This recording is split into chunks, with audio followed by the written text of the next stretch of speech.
আসসালামু আলাইকুম। সবাইকে বাপ্পি একাডেমি ইউটিউব চ্যানেলের মধ্যে স্বাগতম জানাচ্ছি। প্রিয় শিক্ষার্থীরা, আজকের এই ভিডিওটা কী বিষয়ে হতে যাচ্ছে তোমরা অলরেডি ভিডিও থাম্বনেল দেখে এবং টাইটেল দেখে বুঝতে পারছো। আজকের নিয়মটা হচ্ছে ফর্মাল লেটার লেখা শর্টকাট নিয়মটাই তোমাদেরকে শেখানোর জন্য চেষ্টা করব। আর এই একটা লেটার যদি তোমরা শিখতে পারো তাহলে আরও হাজারটা লেটার ফর্মাল লেটার তোমরা ইনশাল্লাহ অবশ্যই লিখতে পারবা। আর যারা পরীক্ষার্থী আছে আগামী 10 তারিখে হয়তো এসএসসি এবং দাখিল পরীক্ষা শুরু হবে। তো যারা পরীক্ষার্থী আছে এসএসসি এবং দাখিল পরীক্ষার্থী, তোমরাও আমার এই ভিডিওটা দেখতে পারো, দেখে তোমরাও শিখে রাখতে পারো, তোমাদের কাজে লাগবে। তো দরখাস্ত লেখার নিয়মটা তো আমরা তো সবাই জানি। প্রথমে কি লিখতে হবে? দরখাস্ত লেখার তারিখ, এরপর যার বরাবর লিখবো ডি প্রিন্সিপাল বা ডি সুপার ইত্যাদি ইত্যাদি, হেডমাস্টার ইত্যাদি। তারপর ঠিকানা কি? কলেজের হলে কলেজের নাম দিবা, স্কুলে হলে স্কুলের, মাদ্রাসার হলে মাদ্রাসার, এতটুকু। তারপর আমাদের কি লিখতে হবে? সাবজেক্ট লিখতে হবে। প্রিয় শিক্ষার্থীরা, সাবজেক্টে এন অ্যাপ্লিকেশন পর দিয়ে প্রশ্নে উল্লেখিত বিষয়টা কি বিষয়ে লেটারটা লিখতে হচ্ছে বিষয়টা তোমরা এখানে লিখে দিবা একদম ইজি। এটা প্রশ্ন থেকে দেখে একটু বুঝে লিখলে হয়ে যাবে। এরপর দেখো ডিএসআর দিয়ে শুরু করব, এটা তো আমরা সবাই জানি। এরপর হচ্ছে আমাদের লেটারটা লিখতে হবে। কি আছে?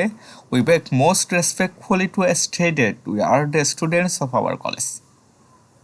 এরপর আমরা লিখবো It goes without saying that our college is one of the most famous colleges in our district. এরপর কি আছে? We are proud to be the students of such a college. The reputation of this college, এখানে দেখো college আছে, যদি তোমরা college থেকে দিলে কলেজ দিতে পারো, মাদ্রাসার হলে মাদ্রাসার দিবা, তারপর স্কুল হলে স্কুলের দিবা, এটাই। এরপরে আছে has expert all around as it has many facilities.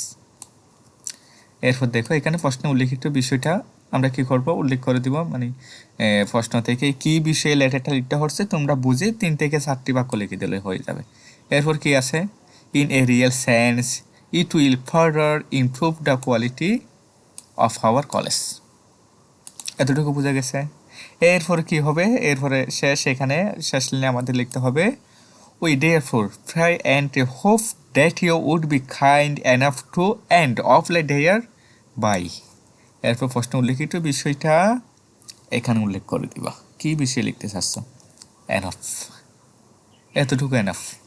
তোমরা যদি লিখতে পারো, হয়তো তোমরা লেটার শিখে গেছো বা লিখতে পারতেছো না, পরীক্ষা এখন তো অবশ্যই লিখতে হবে।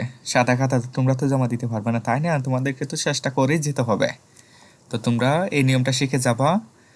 এইটা যদি লিখতে পারো, এই যতটুকু নিয়ম এখানে দিচ্ছি না, এতটুকু লিখতে পারলেও তোমাদেরকে এটার হয়তো তোমাদের 10 মার্ক হলে তোমরা মিনিমাম 7 থেকে 5 মার্ক পেয়ে যাবা ইনশাল্লাহ।